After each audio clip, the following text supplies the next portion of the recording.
Good morning friends. BTC first semester के बच्चों का स्वागत करता हूँ।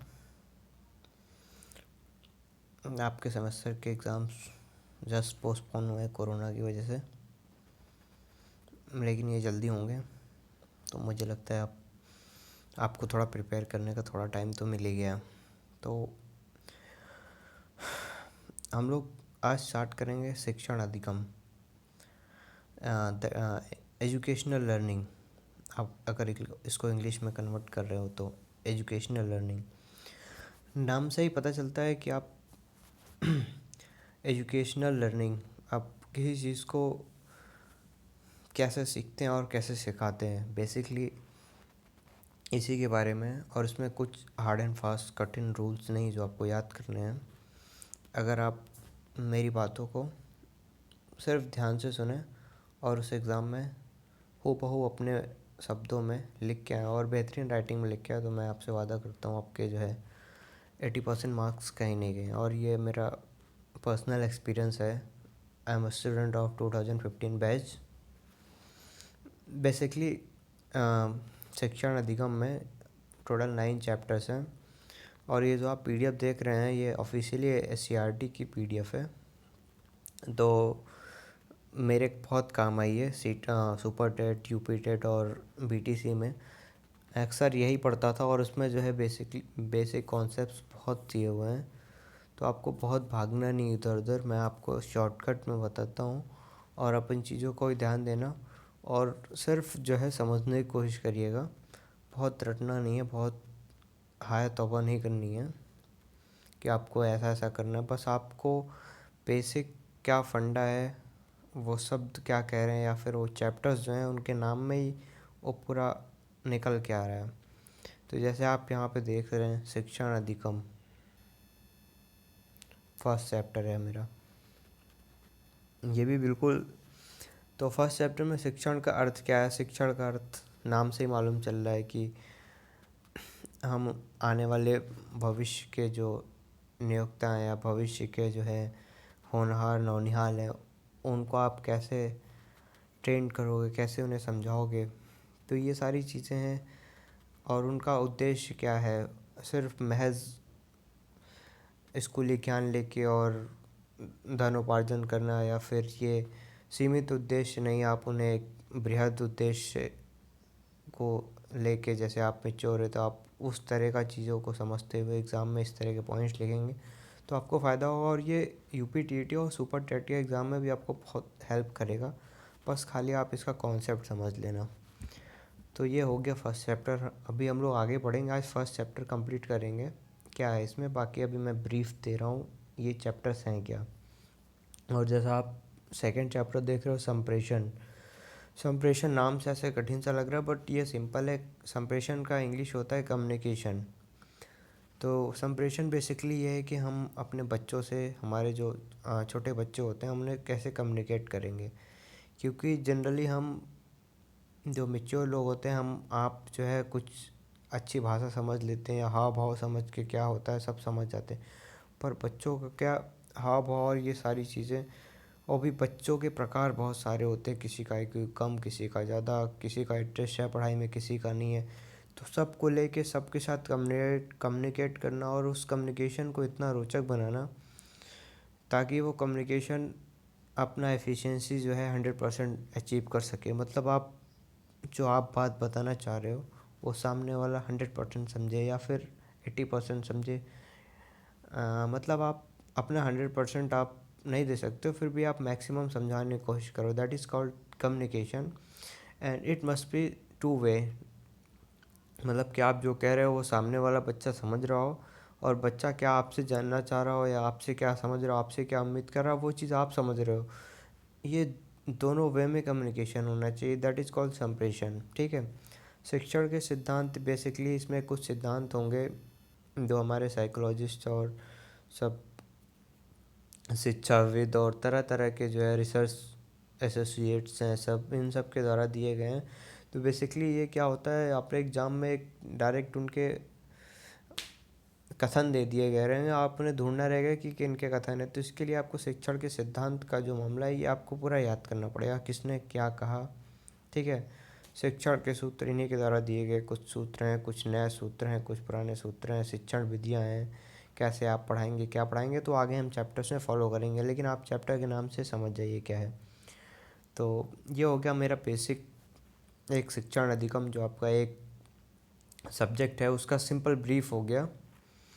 उसके बाद हमारा आता है सूक्ष्म शिक्षण एवं शिक्षण के आधारभूत कौशल 7 चैप्टर जो है अपना है, ये भी मैं आगे बताऊंगा। और एक से अपेक्षित अधिगम स्तर, अपेक्षित अधिगम स्तर इन द सेंस कि आप जो हमारे बच्चे हैं उनसे क्या उम्मीद कर रहे हो कि उनसे उनका अधिगम स्तर कितना होना चाहिए, हम उन्हें कितना एफर्ट कर रहे हैं और वो हमसे कितना सीख पा रहे हैं। तो इस तरह का कुछ है, आगे आपको चैप्टर में ब्रीफ करता हूँ। और 9 चैप्टर है शिक्षण अधिगम सामग्री प्रकार विशेषताएं निर्माण प्रयोग और रखरखाव में सावधानियाँ। तो ये बेसिकली एक हम बच्चों को कैसे किन चीज़ों की सहायता से वो उसमें बहुत सारी चीज़ें आती हैं, कैसे उन्हें हेल्प होगी पढ़ाई में और कैसे वो रोज़मर्रा की चीज़ों में अपने आप में आत्मसात कर सकें, वो चीज़ों को समझ सकें। तो ये चीज़ें हैं। तो ये सारा हो गया। तो फर्स्ट चैप्टर हम लोग स्टार्ट करते हैं, शिक्षण अधिगम एवं शिक्षण का अर्थ और उद्देश्य क्या है, meaning and AIIMS of teaching. Basically ये हमारा जो है टीचर होने का सबसे महत्वपूर्ण जिम्मेदारी होती है जिनका निर्वहन हमें करना होता है। और ये बहुत आसान भी है लेकिन बहुत टफ भी है, वो डिपेंड करता है आप किस तरह उस चीज़ को लेते हैं, और ये बहुत जिम्मेदारी वाली चीज़ें हैं। बेसिकली जैसे इसमें छोटे पॉइंट दिए हुए शिक्षण का अर्थ क्या है, तो ये इस तरह के एग्ज़ाम में भी क्वेश्चन आते हैं, तो हमको इनको अपने हिसाब से एग्ज़ाम में लिखना है, कुछ याद करके नहीं जाना है। जैसे कि हम टीचर के साथ और बच्चे के साथ मिलके मैं उसे अपना ज्ञान दूँ, अपना कौशल, उसका कौशल, अपने कौशल से उसके कौशल को इम्प्रूव कर सकते हैं हम अपने व्यवहार से और अपने उदाहरणों से बच्चों को प्रभावित कर सकते हैं। और ये एक सामाजिक प्रक्रिया है जिसमें क्या होता है, सामाजिक परिवेश में हम और बच्चे मिलके एक पॉजिटिव माहौल बनाते हैं, एक पॉजिटिव पर्यावरण बनाते हैं। तो ये शिक्षण का बेसिक अर्थ हो गया। इसमें विद्यालय, टीचर और बच्चे सबकी भूमिका बहुत अहम होती है। और ये शिक्षण की जो प्रक्रिया सिर्फ शिक्षक की नहीं होती है, ये पूरे समाज की होती है, वो शिक्षक समाज की होती है। उसमें जो है बच्चे आते हैं वो होती है, और बच्चों के अभिभावकों की भी होती है। बेसिकली शिक्षक, शिक्षार्थी और उसका जो पाठ्यक्रम होता है, ये बेसिकली 3 पार्ट होते हैं शिक्षण के, सबसे इम्पोर्टेंट पार्ट। अगर कभी भी पूछे कि जो है त्रिध्रुवी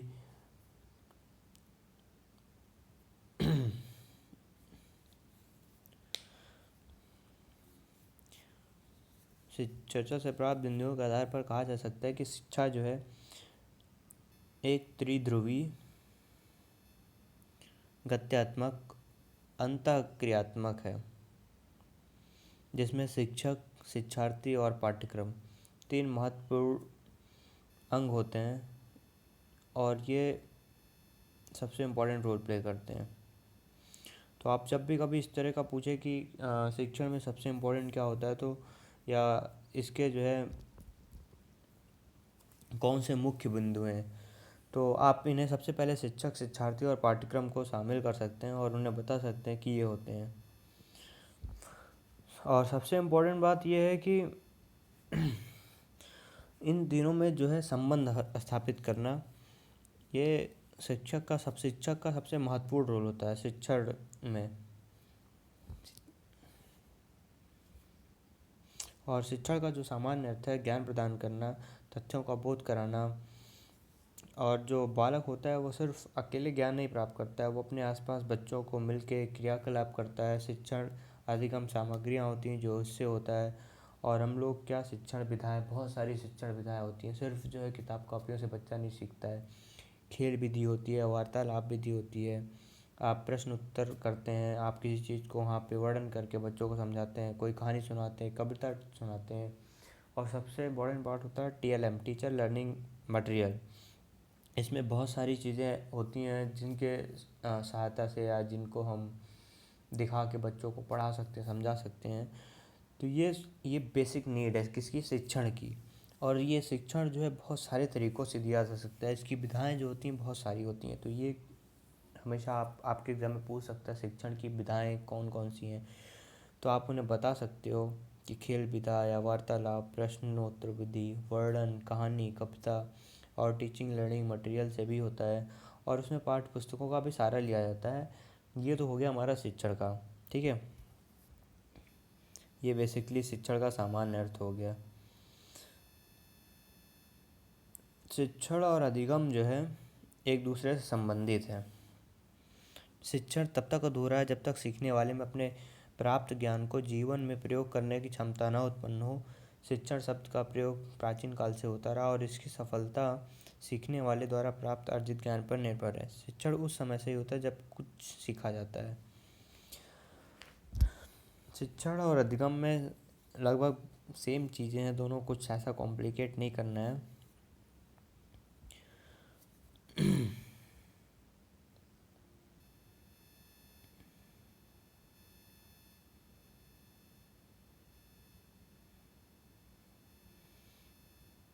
और शिक्षण का एक ऐसे कहते हैं व्यापक अर्थ क्या होता है या वाइडर मीनिंग। तो जैसे शिक्षण होता है वो जीवन पर्यंत चलता है, कभी रुकने वाली क्रिया नहीं है शिक्षण। ये जन्म से लेकर मृत्यु तक कुछ न कुछ आदमी सीखता रहता है अपने समाज से, जीवन में होने वाली घटनाओं से, या जिन व्यक्तियों से मिलता है, जिन वस्तुओं को देखता है, सिनेमा देखता है, राजनीति से सीखता है, कला व साहित्य से जो है कुछ ना कुछ हमेशा सीखता रहता है। तो ये शिक्षण का जो है बहुत बृहद रूप है जो कभी नहीं ना ख़त्म होने वाला होता है। और एक शिक्षण का संकुचित अर्थ, संकुचित मतलब नैरो होता है। नैरो मतलब सकरा, संकुचित आप समझ रहे होंगे। इसमें क्या होता है, बालक केवल ज्ञान, सूचना और जानकारी व परामर्श देना ही शिक्षण होता है। जैसा कि जनरली हम आज देख रहे हैं, जैसा हम भाग रहे हैं, सिर्फ किताबी ज्ञान पे हम बच्चों को भागने दे रहे हैं और वो लास्ट में जाके जब कोलैप्स हो जाते हैं क्योंकि उन्हें शिक्षा का वाइडर रूप नहीं पता होता है। सिर्फ वो पढ़ रहा होता है और सोचता है मैं एक जॉब करूँगा है, और सिर्फ उसे शिक्षा का एक अच्छा विज़न नहीं दिखाया गया होता है कभी बचपन में। तो ये शिक्षक का एक बहुत बड़ा फॉल्ट होता है। तो ये सारी नई चीज़ें हम लोग को इसीलिए ट्रेन किया जाता है कि हम ये सारी चीज़ें समझें और आने वाले बच्चों को समझा सकें और उसको काफ़ी हद तक इम्प्रूव कर सकें। जैसे यह शिक्षण पूर्व नियोजित और नियंत्रित होता है, बालक को कुछ निश्चित वर्षों तक ही दिया जाता है और इसमें केवल औपचारिक साधनों का प्रयोग होता है, जैसे विद्यालय व कक्षा में शिक्षार्थियों को प्रदान किया जाने वाला शिक्षण। तो ये शिक्षण का संकुचित अर्थ हो गया है, ठीक है। दो हो गया, एक वाइडर, एक हो गया नैरो, ठीक है। व्यापक और संकुचित। व्यापक क्या होता है, व्यापक वो होता है जिसमें जीवन भर सीखता रहता है, समाज से, वातावरण, हर चीज़ से। संकुचित मतलब हमारा जो है स्कूली शिक्षा या शैक्षणिक कार्य करता है जो हम लोग स्कूल में करते हैं, ठीक है। ये सिंपल हो गया, ठीक है। उसके बाद शिक्षण की बहुत सारी परिभाषाएं दी हुई हैं जिनका हमें डायरेक्ट एग्जाम में पूछ लेता है। जैसे डॉक्टर माथुर के अनुसार क्या है शिक्षण। डॉक्टर माथुर कहते हैं शिक्षण का अर्थ विद्यार्थी को ऐसे अवसर प्रदान करना है जिनमें शिक्षार्थी अपनी अवस्था एवं प्रकृति के अनुरूप समस्याओं को हल करने की क्षमता प्राप्त कर सके, वह स्वयं योजना बना सके, शैक्षिक सामग्री इकट्ठा कर सके, उसे सुसंगठित रूप में प्रयोग कर सके तथा लक्ष्य को प्राप्त कर सके, ठीक है। तो डॉक्टर माथुर का यही कहना है कि शिक्षण में हम बच्चों को प्रेरित करें कि वो सारी चीज़ें खुद करें, खुद ढूंढे और जो समस्या है वो स्वयं सॉल्व करे उसको। और रायंस जी कहते हैं दूसरों को सीखने के लिए दिशा निर्देश देने तथा अन्य प्रकार से उन्हें निर्देशित करने की प्रक्रिया को शिक्षण कहते हैं। तो बेसिकली रायंस जी कह रहे हैं कि हम बच्चों को डायरेक्शन दे के जो एक लर्निंग कराते हैं वो उनका थ्योरी है, ठीक है। योकन और सिम्पसन का भी शिक्षण वह साधन है जिसके द्वारा समूह के अनुभवी सदस्य अपरिपक्व का छोटे सदस्य का जीवन से अनुकूलन करने में पथ प्रदर्शन करते हैं। इसमें वही है बेसिकली कि जो समझदार हैं और जो बच्चे उनके बीच में जो है एक अनुकूलन या साम्यता जिसको कहते हैं, या उनके बीच एक सिस्टमेटिक सेटअप करना जिससे वो एक दूसरे को समझ सकें और एक अनुकूलन स्थापित हो सके उनके जीवन में। योकन एवं सिम्पसन। जेम्स एम थाइन जी कह रहे हैं समझ शिक्षण का अर्थ सीखने में वृद्धि करना है। बेसिकली वही है, शिक्षण वही है जिससे हम कुछ ना कुछ सीख सकें और हमारा जो पहले का ज्ञान है उससे हम अपने आने वाले ज्ञान को और बढ़ा सकें। तो ये हो गया बेसिकली शिक्षण हो गया। शिक्षण में तरह तरह की चीज़ें हैं जिसमें शिक्षक का उद्देश्य होता है कि कम एफर्ट करके और कम प्रयास करके, ऐसा नहीं है कि हम बच्चों को सब कुछ एक साथ बता दें और वो कुछ ना करें, उनमें रोचकता ना रह जाए। हम उन्हें आइडिया देंगे और वो थोड़ा सीखेंगे और फिर खुद से वो प्रयास करेंगे, फिर समस्या आएगी, फिर आपके पास आएंगे। तो ये हो गया टू वे कम्युनिकेशन, जिसके साथ हम और हमारा जो शिक्षार्थी है उसको जो है प्रोत्साहन भी होगा, उसको नीरस नहीं लगेगा। तो ये शिक्षण का बेसिक अर्थ हो गया जो बहुत ज़्यादा ज़रूरी था हमको समझना। और ऐसे ही सारे चैप्टर्स हैं अपने शिक्षण अधिगम में। तो इनमें बेसिकली कुछ खास नहीं होता है, सिर्फ आपको बहुविकल्पी के लिए शिक्षाविद के जो उनके स्टेटमेंट्स हैं, उनके कथन हैं, उनको याद रखना होगा। बाकी आप एक बेसिक है, इन चीज़ों को समझते जाइए और हर चीज़ बच्चों से और शिक्षकों से रिलेट करना पड़ेगा हमको कि हम बच्चों के हित में क्या है, हम उन्हें कम से कम एफर्ट में और ज़्यादा से ज़्यादा लर्निंग दे सकें। उन्हें शिक्षा को सिर्फ जो है किताबी ज्ञान तक ना सीमित रख के उसे सामाजिक उपयोग के बारे में उससे जोड़ें। समाज को खुशहाली में, समाज की एकता और अनुकूलता में वृद्धि के लिए कैसे हम शिक्षण कार्य को उपयोग में ला सकते हैं, ये शिक्षा का बृहद उद्देश्य है।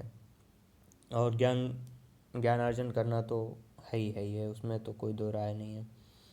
इसमें कुछ विशेष नहीं है। मेनली हम लोग जो है शिक्षण के शॉर्टकट में क्या कह सकते हैं कि जो शिक्षण का अर्थ है, शिक्षक, विद्यार्थी और पाठ्यक्रम के मध्य एक संबंध स्थापित होता है, एक बॉन्ड क्रिएट होता है जो हमारा स्टूडेंट, टीचर और जो हमारा जो है कंटेंट है, स्टडी कंटेंट है, या जिसको हम कंटेंट कहते हैं, अपना पाठ्यक्रम होता है हमारा, उसके बीच में एक स्टेबिलिटी स्थापित करना, एक साम्य स्थापित करना, दैट इज़ कॉल्ड शिक्षण। शिक्षण का अर्थ है सूचना, ज्ञान व जानकारी देना और पासान करना और उनके ज्ञान में दिन ब दिन वृद्धि करना। जो जानते थे उससे आज ज़्यादा जानना ही शिक्षण का अर्थ होता है। शिक्षण का अर्थ सिखाना व बालकों को अपने वातावरण में अनुकूलन बनने में सहायता करना होता है। शिक्षण शिक्षार्थी को उत्प्रेरित करने, मार्गदर्शन प्रदान करने व क्रियाशील रखने की प्रक्रिया है। शिक्षण तैयारी का एक साधन व सीखने का संगठन है। शिक्षण शिक्षक का स्वमूल्यांकन है।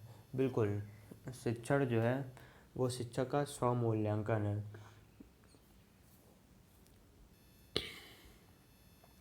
और उत्तम शिक्षण की क्या विशेषताएं होती हैं? Characteristics of good teaching. तो जैसा कि योकम और सिम्पसन ने अच्छे शिक्षण की कुछ विशेषताएं बताई हैं। सबसे पहली बात तो उत्तम शिक्षण क्या होता है कि हम बच्चों को पढ़ा रहे हैं और उन्हें समझ में आ रहा है कि नहीं आ रहा है, कैसा हो रहा है, हम पढ़ाए जा रहे हैं, और हमें कैसे पता चलेगा कि हमारा शिक्षण जो है लो लेवल है या ठीक ठाक है या फिर उत्तम है। तो सबसे इम्पोर्टेंट चीज़ होता है कि हर बालक पार्टिसिपेट करे, हर बच्चा जो है उसमें खुल के पार्टिसिपेट करे और कोई बैठ के नीरस ना लगे, उसे मज़ा आए।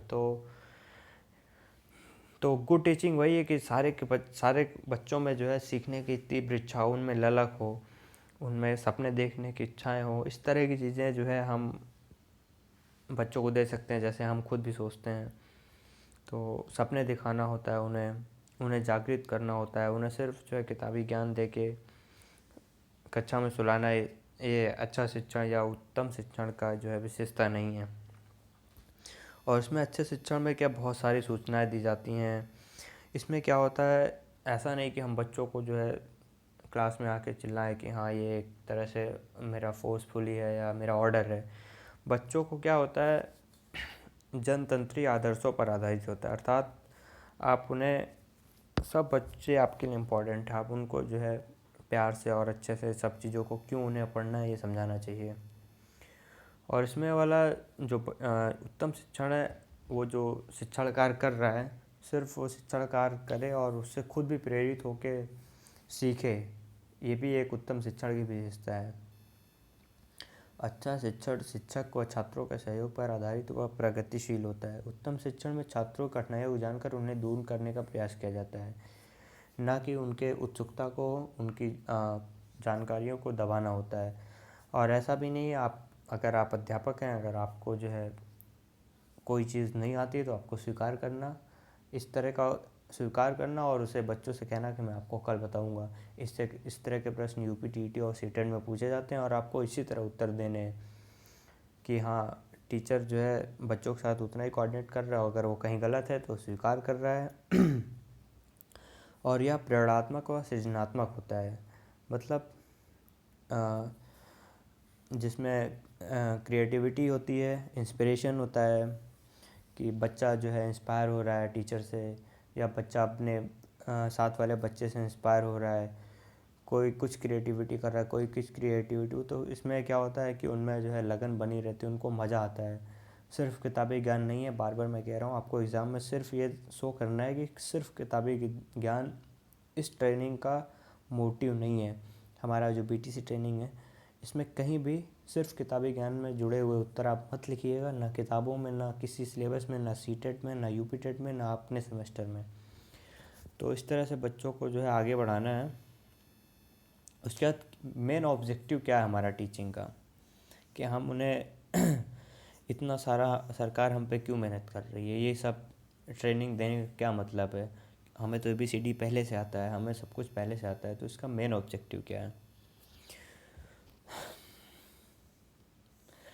इसमें मेन ऑब्जेक्टिव क्या है कि हम सिर्फ उन्हें जो है कोई चीज़ें रटा के, याद करा के सिर्फ किसी एग्ज़ाम को पास कराना नहीं है। इसका मोटिव है कि उनमें जो है वो उनके उनके अंदर काबिलियत पैदा हो, उनके अंदर ज्ञान आए, उनके अंदर इमोशन से जो है वो जुड़ सकें, और उनके अंदर जो है क्रिएटिविटी हो, क्रिएटिविटी का डेवलपमेंट हो।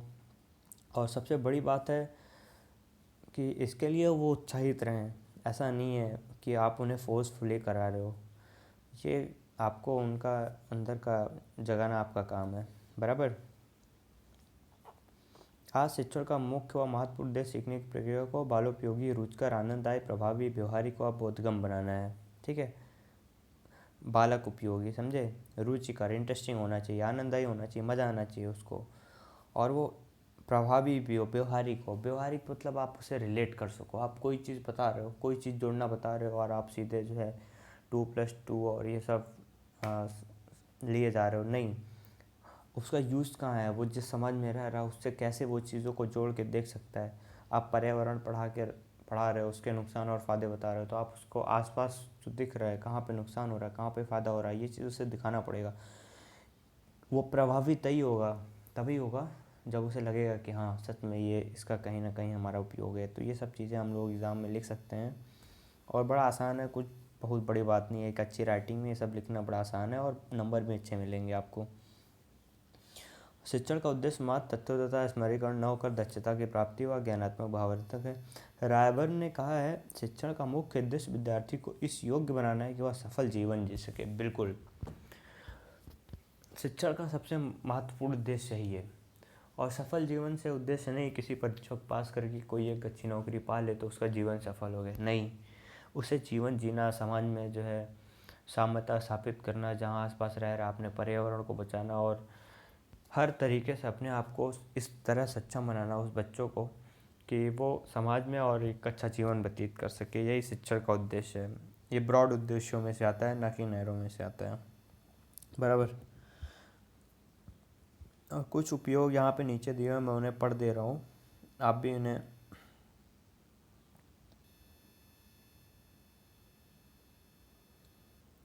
शिक्षण का उद्देश्य शिक्षार्थियों को जीवन उपयोगी ज्ञान प्राप्त करके उनके व्यक्तित्व, क्षमताओं, योग्यताओं व कुशलताओं का अधिकतम विकास करना होता है।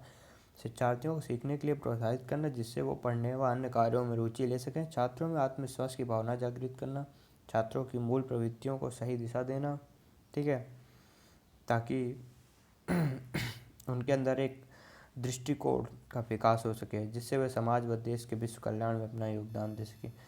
दृष्टिकोण जैसे नज़रिया होता है, दुनिया को देखने का नज़रिया, क्योंकि हमारे बच्चे जो होते हैं कैसे आते हैं, किस क्षेत्र से आते हैं, हम आप बहुत अच्छी तरह वाकिफ़ है। तो उनका पर्सपेक्टिव, उनका दृष्टिकोण, उनका देखने का नज़रिया, कॉन्सेप्ट, हर चीज़ को डेवलप करना होता है। तो ये हमारा काम है, और ये शिक्षण का ये बहुत महत्वपूर्ण उद्देश्यों में से एक है। अक्सर सीटेट में इस तरह का सवाल पूछा जाता है, तो ध्यान रखिएगा, बहुत छोटे पॉइंट है पर बहुत इम्पोर्टेंट है, ये अक्सर आपको कहीं ना कहीं मिलेंगे।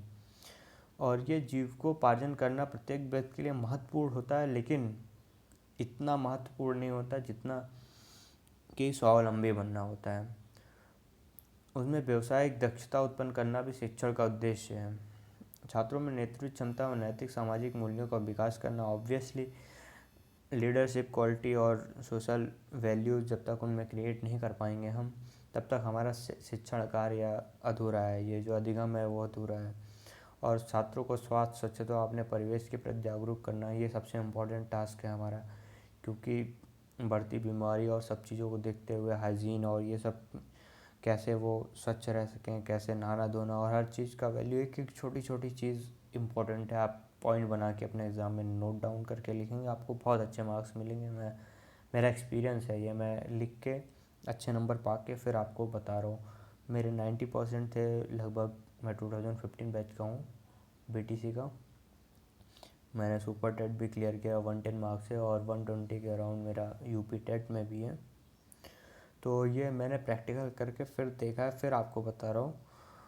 और ये सारे जो PDF फाइल्स हैं ये मेरे पास थी और मुझे लगा इम्पोर्टेंट है, और शायद मैं कुछ हेल्प कर सकूँ आप लोग का, या जो लोग इंटरनेट का उपयोग करके थोड़ा बहुत यूट्यूब से पढ़ना चाहते हो या कुछ मेरे से हेल्प मिल सके, तो शायद आपको फ़ायदा हो, तो मैं इसके लिए बना रहा हूँ। ओके, आगे बढ़ते हैं। छात्रों का मार्गदर्शन करना, क्योंकि उचित समय पर प्राप्त मार्गदर्शन सफलता दिलाने में सहायक होता है। बिल्कुल, हम उन्हें हाथ पकड़ के चलना नहीं सिखा सकते, लेकिन हम उन्हें दूर से डायरेक्शन दे सकते हैं। हम उन्हें समझा सकते हैं क्या सही है गलत है, किस रास्ते पे चलना है, तो हमें उन्हें डायरेक्शन देना ज़रूरी है। और उन्हें सबसे बात छात्र छात्राओं को सक्रिय रखना, बिल्कुल, और रचनात्मक दृष्टिकोण का विकास करना है, और उनके प्रॉब्लम्स क्या है, वो कहाँ गलतियाँ कर रहे हैं, उनको शॉर्ट आउट करना, उनको सीखना, उनको क्या प्रॉब्लम आ रही है। एक बच्चा सही कर रहा है, एक गलत कर रहा है, कहीं उसके अंदर हीन भावना तो नहीं पैदा हो रही है, तो इस तरह का चीज़ों का भी हमें ध्यान रखना होता है। छात्रों को अपने वातावरण से समायोजन करना सिखाना, ताकि समाज में, बिल्कुल, बदलते समय के साथ बच्चों के स्वभाव, रुचियों, सोचने, समझने व सीखने की गति में भी आश्चर्यजनक रूप से परिवर्तन हुआ, जिसके कारण आज शिक्षण कार्य को अधिक व्यवहारिक बनाए, ताकि विद्यालय का हर बच्चा अपनी रुचि, क्षमता व गति के अनुसार सीख सके। ठीक है, शिक्षण कार्य करना शिक्षक का प्रमुख दायित्व है। अपने दायित्व के व्यवहार के निर्वहन शिक्षण को सफल बनाने व छात्रों के व्यवहार में वांछित परिवर्तन लाने के लिए एक अच्छा शिक्षण में विभिन्न तरीकों का उपयोग करना, क्रियाकलापों का प्रयोग करता शिक्षक द्वारा अपनाए गए जिस तरीके से छात्र अच्छी तरह सीख जाए, वह शिक्षण का सबसे उत्तम तरीका होता है। बिल्कुल, ये पॉइंट आप नोट कर सकते हो कि अगर ऐसा कोई क्वेश्चन आए कि आप किस तरीके से, किस पर्टिकुलर तरीके से आप शिक्षण को अच्छा शिक्षा दे सकते हो, तो नहीं, कोई पर्टिकुलर तरीका नहीं है। वही तरीका सबसे अच्छा तरीका जिससे आप 100% कम्युनिकेशन कर सकते हो, आप अपनी बात 100% डिलीवर कर सकते हो। आप सामने वाला बच्चा आपको बहुत अच्छी तरह समझ रहा है, और आप हर बच्चे को अच्छी तरह ले चल सक रहे हो, तो समझिए कि वही जो पॉइंट है, वही आपका तरीका सबसे उत्तम है। तो ये हमारा जो है पहला चैप्टर हो गया, जिसमें शिक्षण अधिगम था, और बचे 8 चैप्टर, तो मैं उसे नेक्स्ट वीडियो में कंक्लूड करूँगा। इसमें कुछ नहीं है, आप प्रैक्टिस करते रहो, आपके पास जो है प्रीवियस ईयर्स पेपर होंगे। सिर्फ जो है चैप्टर वाइज ले लो, आप सिर्फ यूपी टेट और सुपर टेट और सी टेट में आए प्रश्नों को सॉल्व कीजिए, आप BTC एग्ज़ाम आराम से क्लियर कर लेंगे।